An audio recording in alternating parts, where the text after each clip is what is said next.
Hello friends, welcome to the brand new episode of Electron Story. Today we'll talk about capacitors and how do we test capacitors. So if capacitor is basically used in any circuits, if you consider these big circuits like this or a mobile phone based circuits like which we have which I have here. So you see that everywhere capacitors are used. So today what we are going to test is how do we test a capacitor, whether it is faulty or whether it is functional. So you see here, these capacitors are electrolytic capacitors. You have ceramic capacitors here. So these are different type of capacitors. I've explained this capacitor earlier. Now if you see inside a mobile phone, you see small components like this. You zoom down to this. So these components, small components like this, is the capacitor, SMD capacitors. So there is a way to test this also. So in this channel today we'll discuss on this and we'll test this. So let's get started.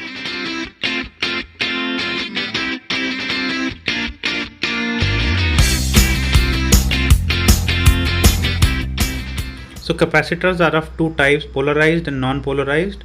As you see in the diagram, polarized have negative and positive sections, but non-polarized don't have any section in them. So without wasting any time, let's get started on the first testing. In this testing, the advanced multimeters usually have a capacitive section. You have to put the multimeter in the capacitive section and then connect to the capacitor. After few second delay, you get the actual value of the capacitance. If it is matching, then obviously the capacitor is good, otherwise there is some issue. We'll be testing this capacitor. If you see this capacitor closely, you see that it's a 450 volt 68 microfarad capacitor. Okay, now as per the first testing phenomena, we'll test whether this capacitor is okay or not. So what we'll do is we'll go to the multimeter mode for this go to the the capacitor mode for this multimeter. It is here. Okay, and then what I'll do is I'll connect the negative of this to the negative lead and the positive of this to the positive lead, and the rating should come. So let's see it, what happens. So I have attached the positive to the positive part and negative to the negative part, if you see, and now we have to wait for some time for the multimeter to show the reading. So you see that the microfarad reading shown by the multimeter is 65 microfarad. Okay, now in this capacitor the value was 68 microfarad. So the 68 microfarad, so this means that this is working fine and is the values it is giving is correct. So you can say that this capacitor is correct. Now let's move to the next testing. As you know that when a capacitor is connected to a DC circuit, it charges for some time and then makes the circuit open. This also happens here, and we'll use the same phenomena to test. So you have to move the multimeter to 20k to 200k ohm range and then connect the capacitor. So till some time there will be change in value, and after that the value would go to infinity. That will be open circuit. So this also means that the capacitor is working fine and totally functional. So I have also explained this principle in detail in the coming practicals. You'll see how it behaves. So now the next way to test is through resistance mode. So let's move this capacitor, this multimeter to the resistance mode. Where is it? So here you have to move it to the resistance mode. Now you know that a capacitor charges in DC circuit. It blocks DC and allows AC. That is very clear for you. Now what will happen is he'll put this particular setup against this multimeter and we'll see what happens. So what will happen is there should be a value populated and it will go increase for some time and then change to open circuit, because this is the way in which a capacitor behaves when DC is passed, and because you know that the leads of a multimeter is DC. So if such a thing happens, this capacitor is good. Okay, so we'll start now. I have connected the positive to the positive and the negative, and you will see that the reading increases. See the reading increasing. Okay, now it has changed to open circuit. So this means that this capacitor is functioning well. So this is the second way in which you can say the capacitor is working. So the next way to test the capacitor is connecting it to a battery source or any voltage source, DC voltage source, and measuring the voltage. So through this mechanism you can actually measure at what point the voltage would be at what value. So in this example, if you see, after 10 seconds the capacitor would be charged at 7.56 volts, and this is what comes out from the equation. So we'll try to demonstrate that. So I have connected this circuit where you have a 1000 microfarad capacitor and a 10 kilo ohm resistor. So if you see here, at 7.56 volts is achieved in 63, is known as 63% charge, and it will be achieved in 10 second time. So let's see what happens. So for this I have put a timer here. And I'll open the timer as soon as I connect the circuit. So let's get started. So I'll connect the circuit now.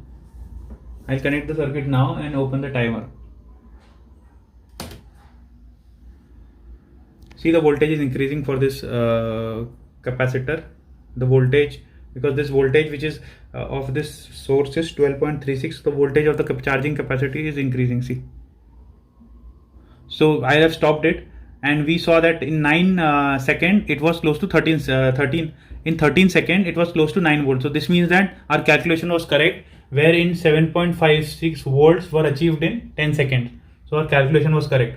So see, this type of calculation comes when your capacitor is perfectly working fine, whereas if it is not fine, it will not able to hold charge or dissipate charge.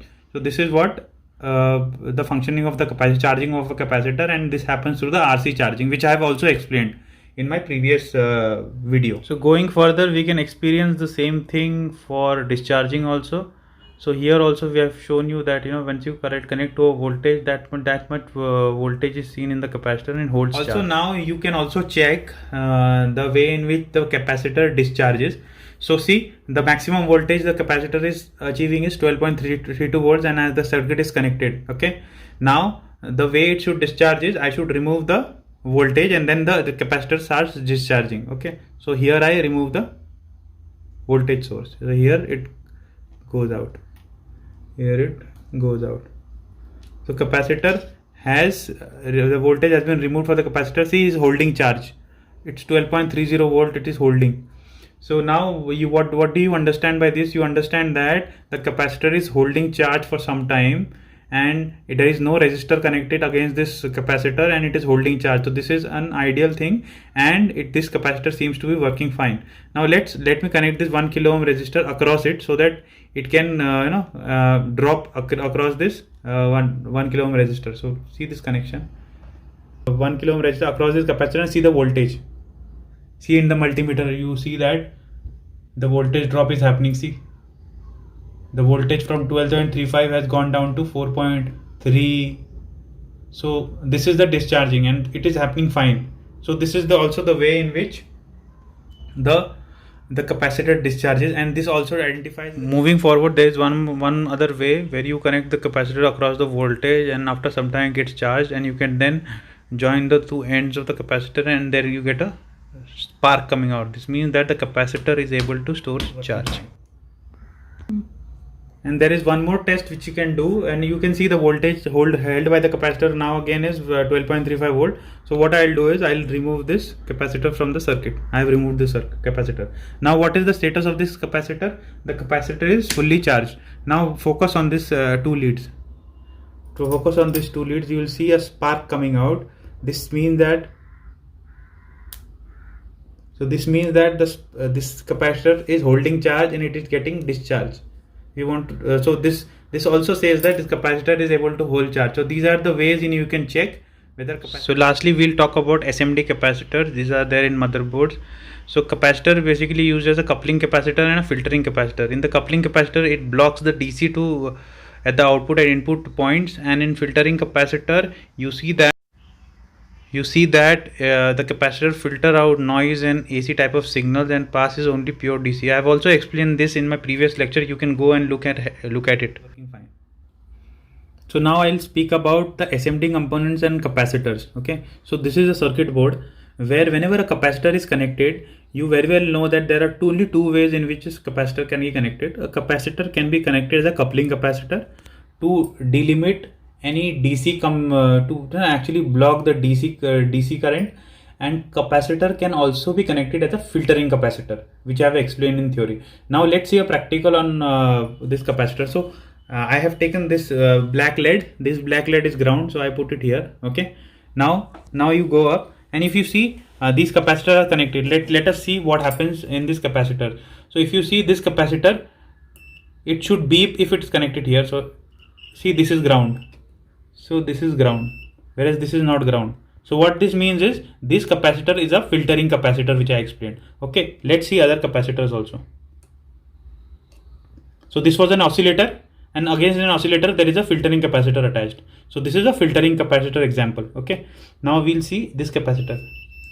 See, this is ground, this is not ground. So this is also filtering capacitor. So this is the way you can, either a capacitor in an amplifier type of environment can be a coupling capacitor, or it can be a filtering capacitor. Okay, now we'll take an example of a mobile. So I have opened up a mobile just to show you. Okay, now if you see, go closely inside the mobile, you will see capacitors. See, these are the small capacitors inside the mobile. One capacitor, two capacitor, and you can see small capacitors here also, very tiny capacitors here. So these are very tiny capacitors here, and we'll see. So this is ground. Okay, this is ground, and I'll see what is the objective of this capacitor. So the capacitor, if it is connected as a coupling capacitor, it will give a beep. If not connected as a coupling capacitor, it will not give a beep. So this capacitor, see, so tiny capacitor. Let's see what is the use of this capacitor. So we'll touch it here.